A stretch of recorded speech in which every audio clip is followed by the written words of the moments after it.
Love Your Kitchen, Designing the Heart of the Home, proudly sponsored by Blum, the podcast where we explore the art of crafting your dream kitchen.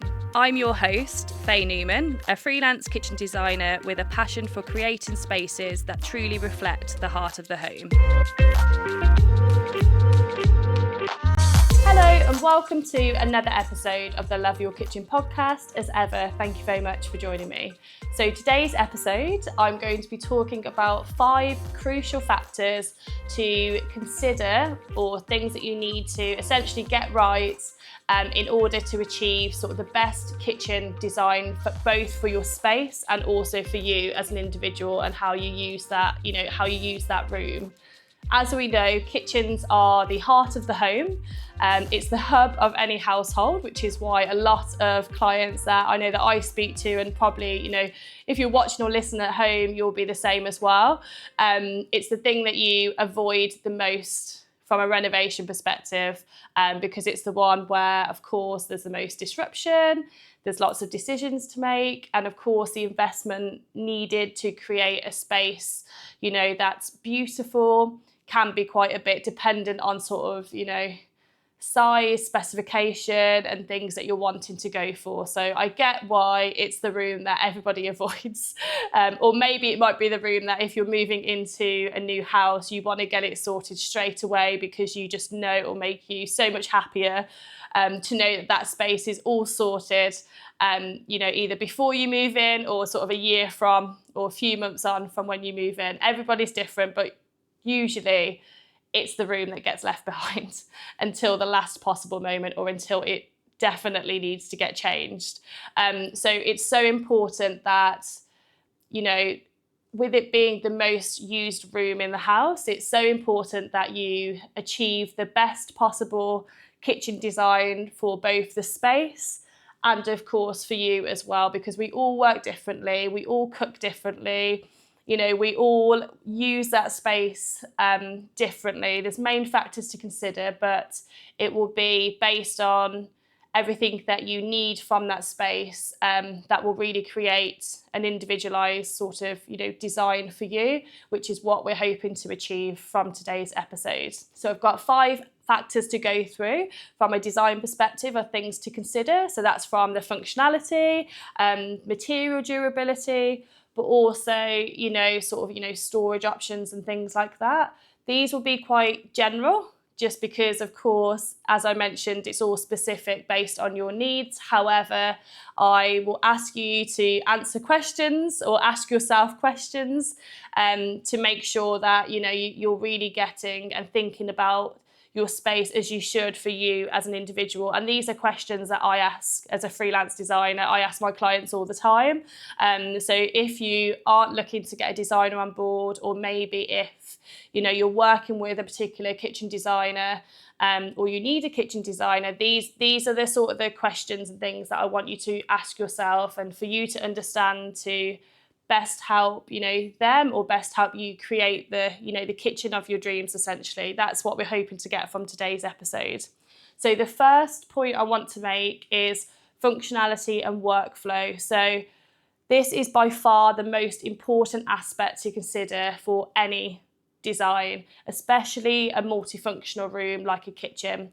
Aesthetics is only sort of surface deep or surface level, so we need to make sure that it's not just the style that you're looking at, you're looking into the actual core values of the design, and you're making sure that that works, as I said, for you and your space. So the first element to consider is how you use your existing space. So no matter how much you might loathe it, because obviously you're looking for a new kitchen, or it might be a case of you love certain elements of it, or you love your kitchen, but you've moved house and you've now got a kitchen that just isn't working for you. Whatever your circumstances, if you look sort of throughout a day, a week, sort of a couple of weeks or a month basis, really understand sort of how you use that space. So what do you do when you first walk into that room in the morning? You probably put the kettle on if you haven't got a hot tap. You might put, the coffee machine on. You might walk to a certain place. You then walk to get, a teaspoon, and then, your milk out the fridge if that's what you do. You might grab a glass of water first. You might, go straight for food. However you use that space, understand sort of how you start the day, and, track your sort of habits in the morning and in the sort of the midday and sort of the daytime, and then sort of on the evenings, and just see sort of what you need from that space, what's working really well at the moment, what isn't working so well, what you need more. You might need more storage in certain elements. Like, why is that? Like, what is it at the minute that isn't working for you? Is it that you've got everything stacked and, you're thinking you can't see the back of the cabinet? Is it a case of you just haven't got room for your dry goods storage, so you're having to go out to maybe like the garage or something to get the rest of the, your food stock out? Whatever it might be, just understand sort of where you're at and what you need in that moment. And then that will help with adding those elements of what you need into the functionality of your new kitchen. Also look at what's not working as well. And if you're part of the Loathing Your Existing club, there's probably quite a big list, which isn't a negative, like it is good, but it's understanding sort of and being realistic and being like, okay, what is it that isn't working for me at the moment? What do I need more of? Granted, if you're in sort of a space where, there's not a lot of give, might be that you only have a set number of cabinets that you can have. We can talk about ways that you can really utilise and, work with that space. So that's absolutely fine. But just the main part and the thing to start with is understanding sort of how and when you use certain areas of the space in order to, get a layout that is personalised to you and your family or whoever else is using that kitchen. Once you have that understanding and once you've decided on what's working well, what isn't working so great, now's the time to sort of look into the zoning within the space. So zoning is a really important factor, and essentially it's similar to, say, like the working triangle, but I don't really like using that analogy purely because kitchens need so much more from us these days than they used to. But essentially it's having everything in like a zone and a short walking distance for certain tasks. So for instance, it will be like your cooking. So you've got your hob, you want your ovens sort of nearby, or or a system like this behind me where you've got your hob at the top and then your oven at the bottom, and then you've got your extractor fan. So you've got 3 sort of appliances to think about. You've then got your cleaning zone. So this will be sort of your wet area, so where you've got your sink, your dishwasher. I always like to put a bin in this area as well. I think if you're scraping plates, or if it's sort of like the dirty zone and an area that needs to be cleaned, that's where I always think, and why I think bins work so well in that section. You've of course then got your prep area as well. So this is making sure that you've got sort of enough worktop space in order to chop all your vegetables, prep your food, have maybe bowls behind, and then have a place to serve up as well. So it needs to be sort of a two zone, I would say, from that perspective. You've also got your fresh goods zone. So this will be anything that's perishable. So if you've got anything like in your fridge, that sort of thing, your fridge, freezer, that would come under, that sort of section. You've obviously got your dry goods as well. This, I think, can be a little bit more sort of sporadical, shall we say, if that's the word, where you can have, some of it in your kitchen, and then maybe your bulk of, if you're topping anything up, or you like to buy things in bulk, you could potentially have that, maybe in a garage or a pantry if you're fortunate enough to have that, or your utility room, and take that space and just have your space in the kitchen for all of the, everyday usable items that you need. It depends on your circumstance, and it depends on how many cabinets you can have, and it's all about making them, the most usable for you. So it depends how you work, but normally sort of with clients, That's what I sort of see. And then of course you've got sort of your hosting and like your eating zone if you're looking to incorporate a seating section maybe onto your island or within the actual, kitchen design, maybe on the main runs. So those are sort of how you zone the space. It might be worth just jotting those down if that's the first time that you've sort of heard somebody sort of say those items or the way of thinking like that, because it will make you think so differently about sort of where everything's positioned. If you've got sort of a hob on the island and you've got your oven, say, the other end of the room, or like, in passing a doorway or something like that, it's just not being thought about as closely as it should be, especially if you need to, get something out of the oven or put something on the hob, maybe start your roast potatoes on the hob. I think there's a particular chef that start their roast potatoes on a hot dish on the hob, and then they move it into this, the single oven and then heat it from there. But you've got to think, if you've got something sizzling and really hot going from your hob and then needing to go into your oven, you need them to be fairly close by from a safety perspective as well as anything else. So it's just rethinking maybe how the space works for you at the moment, and just rejigging it around slightly and making you think differently about the space. I think if it's a case of you're, redoing your existing kitchen, I think if you're having an extension or you're having a self-build, you can be quite creative and think, oh, I'm getting a completely new space. But if you're doing a renovation where maybe, you're just doing a rejig of the existing layout, it's really important to look at it with sort of new eyes and really understand sort of how you can, change and transform that space to work for you now. Because if it's a design that maybe you put in sort of, 20 years ago, something like that, these factors might not have been considered. Whereas if you consider, these factors now, and the fundamentals of the functionality is there, the timeless element will be that it should, continue to serve you for years to come. And sort of the future-proofing element is there as well. So it's very important to make sure that, you're considering those working zones and making sure that, you're making the most out of the space that you have. Something also to think about is not just with sort of the cooking elements, with everything, the way that you flow and you move around that space. Make sure that, you haven't got anything sort of maybe, I know on some of the really traditional designs, you can have central sort of peninsulas coming off the wall if you've got a long run at the back and then they come out. Maybe to zone off or try to section off maybe where the sink section is and the cooking section. I'll try and minimise that as much as possible. We are living in this day and age where everything needs to be more efficient. We want it to be easy, we want it to be workable and smoother. So just make sure that when you are sort of designing, that any of those zones, especially sort of the top three, I'd say, make sure that you can have that smooth transition around the room, and you haven't got anything sort of interrupting you as you're trying to walk through to get to that space. That would be something that's really important as well. So this then leads on really nicely to the second point I wanted to make with you today, or the second really essential factor to think about.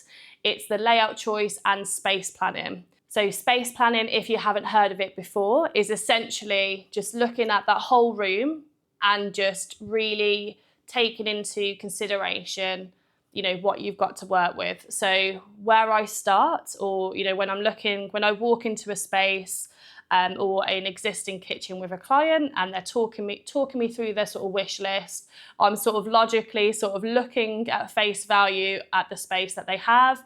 I'm locating all of the doors in my mind. I'm locating all of the windows.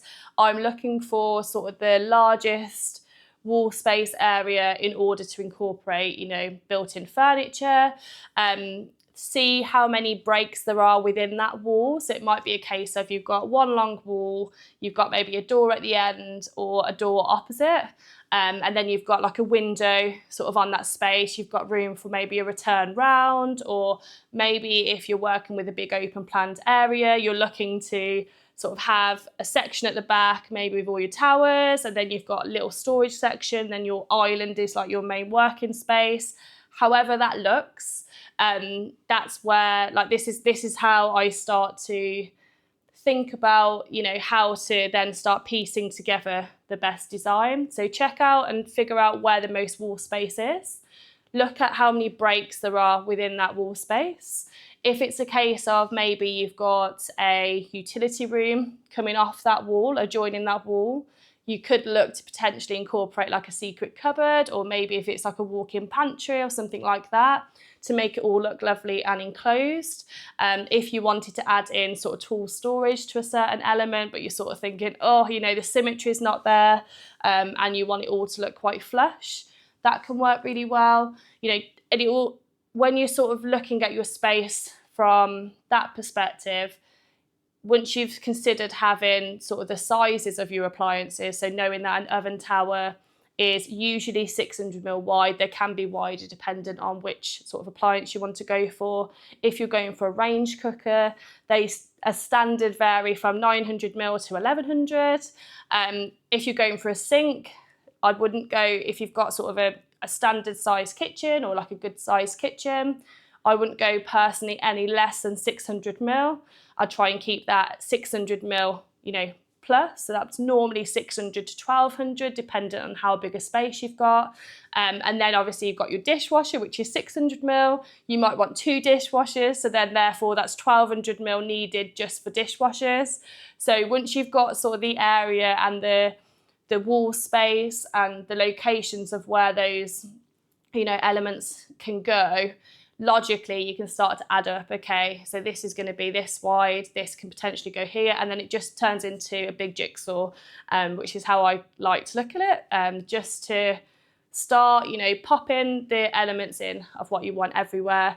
Sometimes I have clients that like to incorporate, if they do a lot of hosting, they like to incorporate a dishwasher onto the island. So again, it's, you know, figuring that out, or maybe a second bin or a prep sink. It's making sure that that is of a distance from, say, like your hob, especially like the prep sink area, and just sort of, you know, figuring out that section from there. Something to think about as well is if you are happy with the locations of your current sort of your windows and your doors, whether that's as an existing space or whether when you're doing an extension project. Don't just sort of go along with the architect if they're like, yep, you need a door here, you need, you know, a window here. Try and think, okay, so if I want my island sort of, you know, lengthways here, and my seating section to be sort of, you know, on the side, you want to be able to, or for them to look out if you've got sort of, you know, beautiful garden, maybe you might have some really nice views. It'd be good for them to look or be sat directly opposite sort of the natural light so that they can get the most of that space. There's lots about, you know, natural light and being at one with nature and sort of the well-being of that side of design as well. So, you know, giving yourself or giving your guests, like if you're cooking, maybe you might want to look outside as well, giving that option, you know, when you're sort of designing, especially the infrastructure, I'd say, of the whole building, you know, think about those considerations as you're going around. Maybe it might be a case of you just want, say, you know, one window and then French doors, because actually you don't need cabinets going along all of that wall. You might want that break and you might want the opportunity for more natural light to come into that space.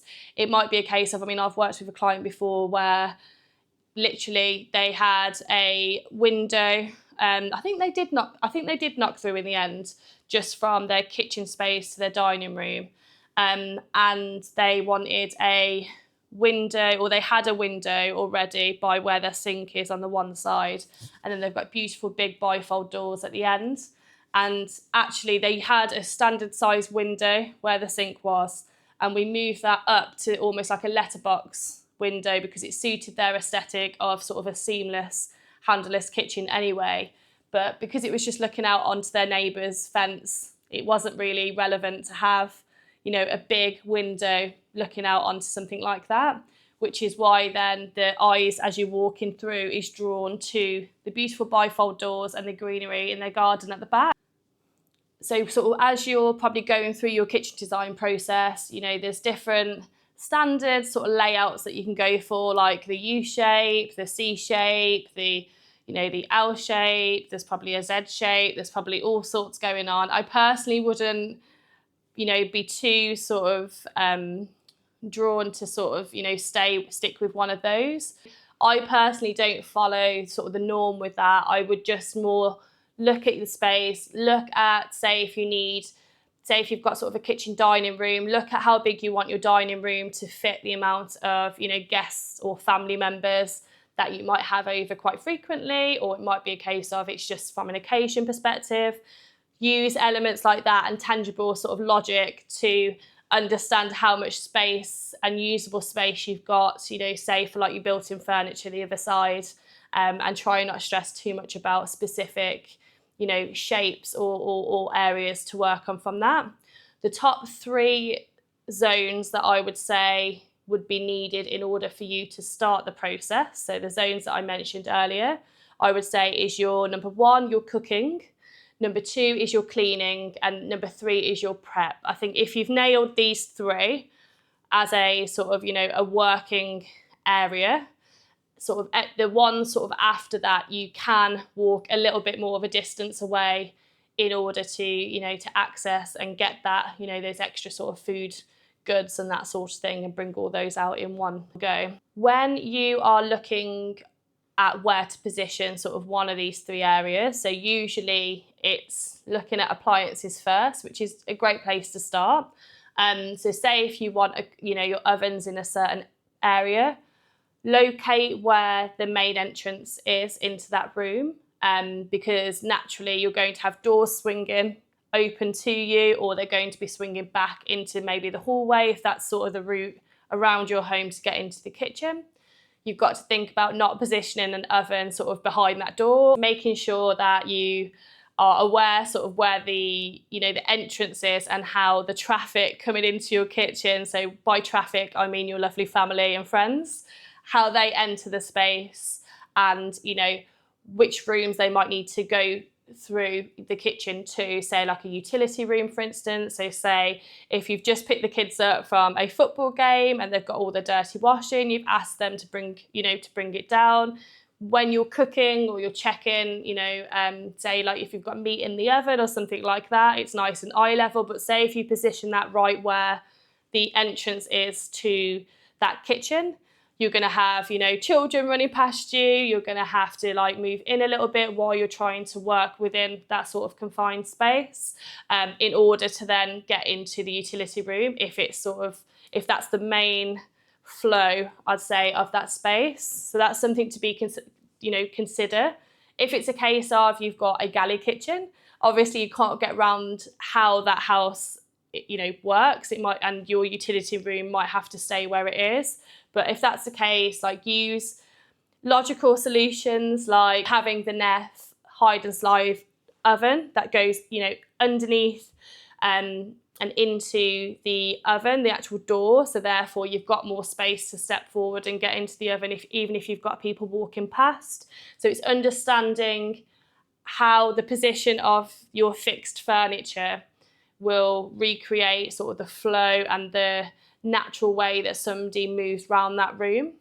So by this, locate sort of the main entrance, locate all the other adjoining rooms, and see if there's a way where they know to, or naturally there's something like a queue, for instance, where they know to walk around a certain item to get into that adjoining room, so therefore it's not affecting your main cooking space or your zone. But that is how good design happens. It's when everything's sort of in a place and it flows correctly within a certain room. So, but that's how I think about it sort of when I'm designing for a client. I've just met these clients usually, or I've had a few phone calls by the time I get to a survey, and it's my job as a professional to understand exactly what they need from the space and then somehow create the best possible kitchen design for their space. So these are the steps that I take in order to get to that point. If you're listening and you're thinking, yes, this is I need to learn more about space planning, it might be the first time that you've heard sort of a term like this before, head over to one of our earlier episodes on the Love Your Kitchen podcast called episode 11, which is Mastering Space Planning in Kitchen Design, to really focus on that element, especially if you're, from your built-in furniture perspective, looking at distances sort of around your island, rethinking how to rejig the space, that sort of thing. I dedicate sort of the whole episode to that topic. So we'll go through space planning in more detail, and it's a very popular episode because of that. It's such an important factor to consider within any room, but specifically a kitchen design.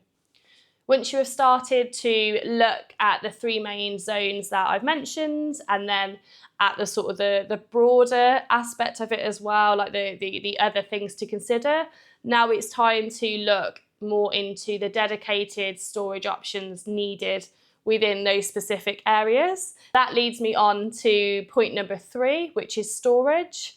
It's imperative to think about usable storage and making sure that you're incorporating the right storage in the right areas. Something to think about though is sometimes it can be quite overwhelming to try and get this part right. So if you're in that sort of state of overwhelm, maybe you've had, you're listening to podcasts like this, you're watching, or looking at things on Pinterest or different kitchen design hacks and things. There's so much inspiration to think about. So I'd always remember, as long as you sort of are making the most out of the furniture that you have within your kitchen design, try not to, think about absolutely everything to the 9th degree before installation or before you've confirmed that final kitchen design. There are elements that you can add in afterwards once you've used the space and you can sort of see how well that's working for you, that you can, really get and gain the best storage options for your space. So if you're, still finalising your design, or maybe you haven't started, just concentrate on the actual fixed furniture, and then sort of the elements sort of inside the cabinet. Some pullouts you still need to think about pre-order, just to make sure that the depths and the furniture actually suits that specific, maybe a corner pullout, that sort of thing. But yeah, try not to think about absolutely everything, from a cupboard perspective. Just locate what's needed in what cupboard. And then, once you finalise your design, you can start to look at different choices and elements to help you from there from a storage perspective. Looking at the main storage elements to think about at the stage of when you're designing. So this is before you finalise your final design. Look at your daily habits, your weekly habits, your monthly. Look how you use that space, as I've said, sort of on the first point, sort of throughout the day.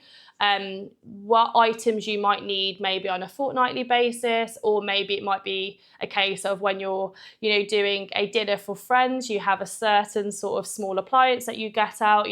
Think about each item and look at how you use that space day to day to determine sort of where and how to prioritise what you have within your cupboards. That's the best way of doing it. So essentially rank what items you use more of, and then think about what zone they belong in. So for instance, as I said, you've got your small appliances, you've got your pots and pans, you might have a wok that comes out weekly or, fortnightly or daily. Normally that's quite a big item to put into a drawer. So think about if that's going into another space, where that's located. Tableware, like all of your crockery, like your plates, your small plates, your bowls, your glass bowls that you might use for sort of food prep, that sort of thing, your big mixing bowl. If you're a keen baker, you might have lots of baking equipment. How often, how many times a week do you bake? Is it 2 times a week? Is it weekly? Is it monthly? Is it you want to pretend that you will make that banana bread with all of the mouldy bananas, but you just haven't had time because life's just swept away with you? Really understand sort of what items and how many times, say like a week or daily, that you use those items to help locate sort of where they should go within your kitchen. Other things to think about would be, of course, like your spices, sauces, weekly dry goods as well. So if you have sort of a pasta-based meal maybe twice a week, you want to make sure that you've got that on hand within sort of your cooking, your cooking zone. Also, if it's a case of you're on pack lunch duty, wherever your prep is or where you serve and plate up, you want to make sure that you've got your Tupperware and, your knives and things within that zone in order to then make the best use of that space. Usually that's quite a rushed event, so I can imagine you want everything there in one go. Also, like your casserole dishes, your baking trays, all of these elements, you've got in certain zones. So having your baking trays near your ovens is an obvious one. Just having, vertical cabinet material coming down into the top section of your ovens, that's really popular at the moment. So it just means that you can slide your baking trays in and out. Having a drawer underneath your oven section, say if you are having towers or drawers, dependent on if you're not stacking appliances, thinking about it like that. So maybe if you've got your heavier casserole dishes at the bottom, you can pull those out to you and you've got them to hand when you need to, when you're in and you're looking to use that cooking equipment. So it's just, again, thinking logically about sort of what you need to store, when you use it, and what zone it should be located in. So once that's decided and you have looked at all of those items and you're sort of got your thinking caps on and you're thinking, okay, this is where this could go, this is where this could go, then think about the actual cupboard itself and think what's the most accessible way of accessing that item. So think about sort of the ergonomics needed in order for you to get that item out of the cupboard.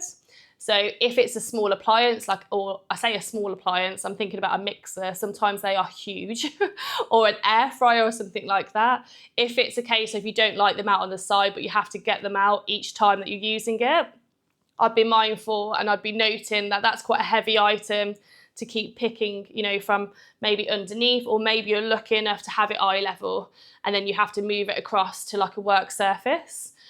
Best case scenario, for items like that is, of course, you probably don't want to have them out on the side, but to have them sat on the side where you can use them straight away. So this is why appliance garages and, cornered sort of dressers and things like that are really useful, because it allows you to have all of those heavy items already on the work surface, and then you just have to pull the small appliance out in order to then access it and have plug sockets in maybe the back of the cupboard. Also as well, if you've got, certain most used items, if you're having to bend down to them, get into the back of a cabinet all the time to get them, it's just not using that space effectively.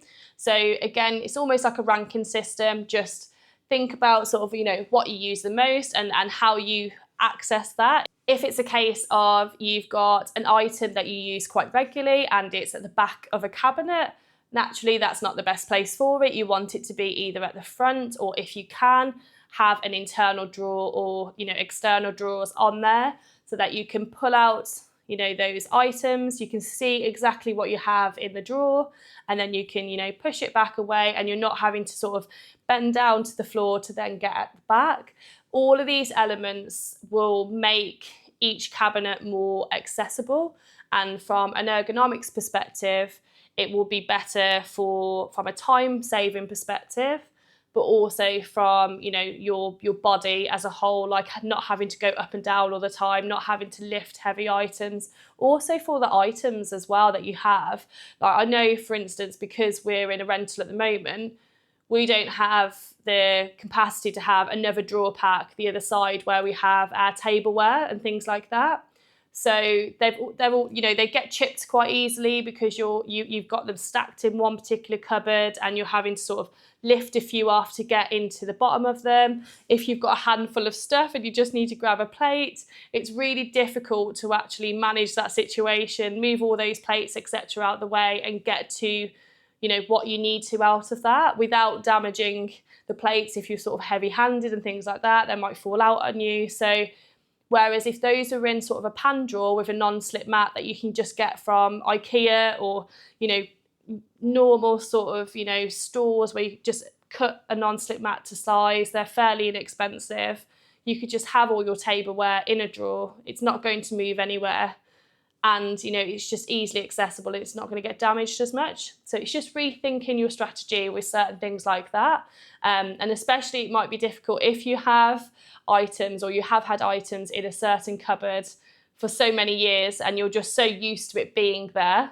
It might be a little bit of a readjustment to think, actually, okay, tableware works really well in drawers. Obviously, your pots and pans naturally are normally in drawers, but things like that, or maybe even like your dry goods storage in drawers would be a great, element as well, because you can actually see what's there, or see what you can add into each cabinet, to make it more accessible for you. It's just rethinking slightly, and just making sure that we're making the most out of the space, that you have for your, particular kitchen design, which aids sort of the best kitchen design sort of philosophy that we've got for this particular episode. Ergonomics and accessibility is a whole other episode, which is why I interviewed Amanda Hughes, the ergonomic expert at the sponsor of the show, Blum. I interviewed her fairly early on into the show to discuss this topic. So if you want to find out more about, ergonomics as a whole within kitchen design and sort of human behaviour and how to make cabinets more accessible for you, I would head over to the episode. So it's episode 7 and it's called Exploring Function over Aesthetics with ergonomic expert Amanda Hughes. And she's got a realm of knowledge on how to make the most out of, each cabinet. And you can learn at your own pace then as well. And just sort of, it might just trigger a few thoughts on how you can maybe, use your space better and include, some of those elements within your new kitchen design. So definitely something I would jump onto if that's of interest for you. Point number 4 for the essential factors to help you achieve the best kitchen design for both your space and for you is appliance choice and position. So I've spoken briefly about sort of the position of your appliances. So if we go into the appliance choice itself, this is where, again, you can get into overwhelm with, what's out there. What I would say and how to manage this situation the best is, go into showrooms actually, or go into Courage, go into any sort of appliance, appliance stores to really gauge and get a feel for, what they have. If you're looking at, say, your mid to high end sort of appliance ranges, so maybe like your Miele, your Fisher and Paykel, your Gaggenau, like those sort of appliances, they have dedicated showrooms, spotted around everywhere. I know there's a good few in London that you could get round maybe in a day, but you can, book an appointment with them. They know their appliances more than anybody else, and you can really get a gauge of how you can use each appliance specific for whatever cooking needs you had. So for instance, if you know that you love sous vide cooking and you want to include that within your design, or it might be a case of you want to explore the steam cooking functions, but maybe if you cook a lot of meat, or ironically if you bake a lot of bread, it's great for that, which sounds so backwards, but that it allows you to have a crispy exterior and a really moist and beautiful interior of the bread. So how to, and see that sort of firsthand, get them to walk you through those particular appliances. Or if it's a case of you're going sort of for maybe the more accessible brands like your Bosch, Neff, Siemens, the AEG, that sort of thing. See if they've got any local showrooms anywhere around you, or go to your local sort of curries or something like that, so you can see how these appliances work firsthand. Read the reviews as well. They might look great, but from a usability perspective, you've got to make sure that each of those cooking functions really work for you. But I think that's how I know from experience when I've sent clients to said suppliers to speak through all of their amazing cooking appliances. They've felt really inspired. They've understood, yes, they absolutely want this. No, maybe this function isn't for them. And it's a great way of identifying and really getting to grips with which makes and models suit your own cooking style. When you're coming up with your wish list of what you want for your appliance choices, maybe you look at amounts of ovens first. You look at, do you want a built-in coffee machine? Do you want, what sort of hob type do you want to go for? Do you want to go for an induction hob? Do you want to go for a gas hob? Does it need to ventilate? Does it need to be on your island? Can it go against the wall? What sort of extractor fan do you need? Like, all of these elements will of course sort of affect sort of how that whole layout will look for you within your kitchen design. And again, it might be a case of, if you visit, say, your local showroom, so you can see some of the appliances and how they've been used within certain spaces, that can help you sort of gauge and see how others have sort of designed that space and how that could potentially work for you. Another good way of really understanding how different appliance works is see whether there are any local events in your areas, maybe at sort of an independent kitchen retailer. Sometimes they have like a home economist that comes into the showroom or a chef, and they use all of these amazing appliances so you can see firsthand how they're used. So that's how I would navigate that. If it's a case of you just want a conventional good value oven, hob, etc., look at the ratings on, say, like your curries, or speak to family and friends, see what models they have, to then help you locate the best sort of model again for your particular projects that you're looking to do, and sort of the budget and the price points that you're looking at from there.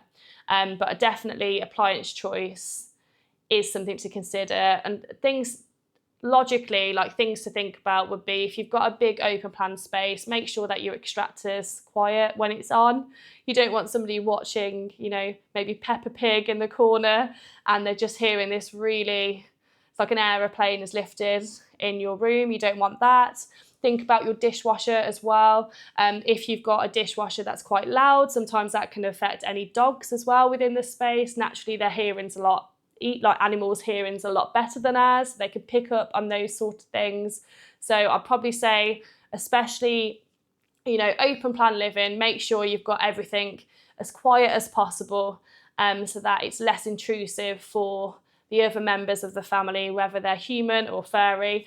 And then, the rest of the space, it's not really being intrusive. So it's just logically thinking about what your space looks like and how that might affect, the other area of the room.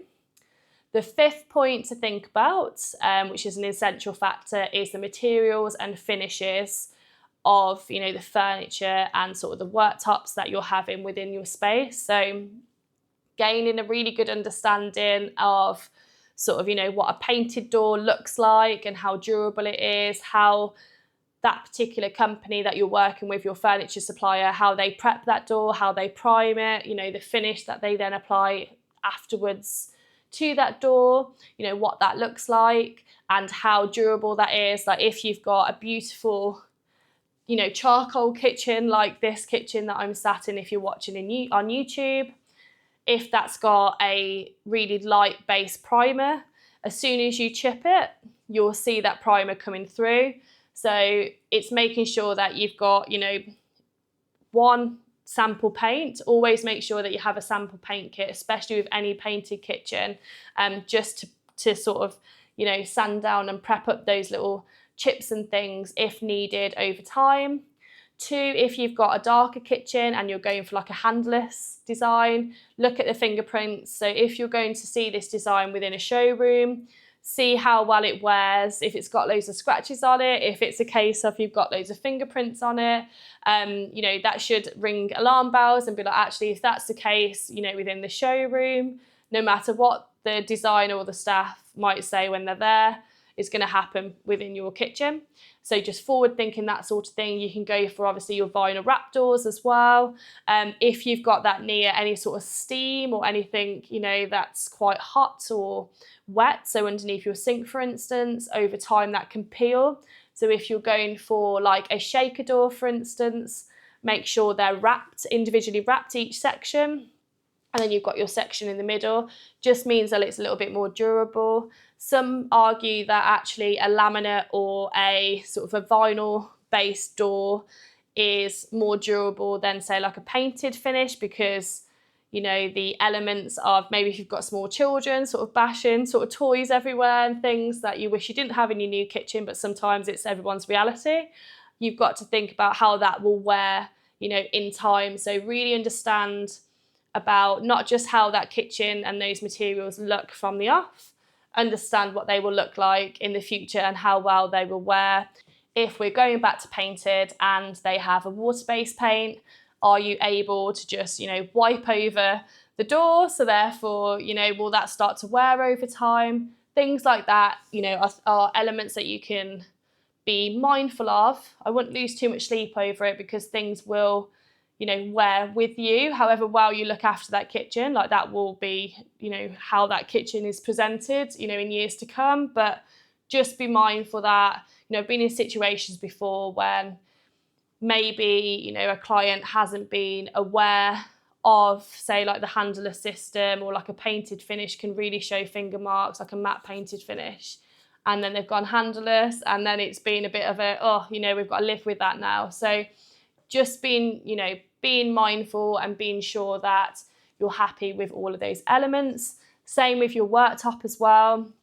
Of course, you know, there's different options that you can go for, where you've got your laminates, your solid surfaces, your sort of your Corian, you know, natural wood. Natural wood will wear over time, so therefore, you know, a laminate might be better in some cases. Equally, you might love that natural look and, you know, embrace those sort of wear spots, which again, with a more traditional timeless kitchen, does suit that aesthetic as a whole.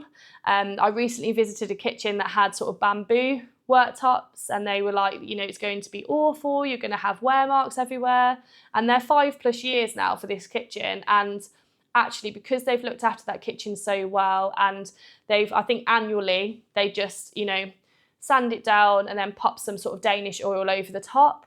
It's maintained really well, and it's a great way of adding a sort of a natural look to a traditional kitchen, especially if you're going for your painted doors. So essentially, you know, your kitchen will last as well as you look after it, but you've got to think about these elements and, you know, just really hone in on, you know, what, you know, work surface will be best for you, what actual, you know, cabinet construction, things like that. Make sure that the durability is there. Make sure you've got your, you know, I'll say Blum Motion, but obviously that's, I'm a little bit biased because of the sponsor of the show, but I've always used Blum's hinges. They've got a lifetime guarantee for just the standard cabinet hinges as well as the drawer boxes. They're all soft closing. They won't drop over time. You know, the soft close won't go over time. Any sort of mechanisms like that, you know, are built to last. So it's things like this that will ensure that, you know, the durability and the, you know, the material choices have been considered for your kitchen design. So those are my top 5 factors to think about, or that are essential to include within your kitchen design to ensure that you're getting the best design for both the space and for you and how you use the space. If you've got any further questions, reach out to me on our Instagram handle at Love Your Kitchen Podcast, or drop me a message through my website, which is www.fayenewmandesign.com. I'd be more than happy to help identify, how you could potentially make your kitchen design more usable for you or more relevant. Or it might be a case of you're struggling with a few elements, with the kitchen process or maybe design considerations, and I can answer them on the show for you. So as I mentioned, just get in touch with us if you've got any further questions, and I hope this has helped you determine, and made you think of a few factors to consider within your kitchen design to ensure that you're making the most out of the space.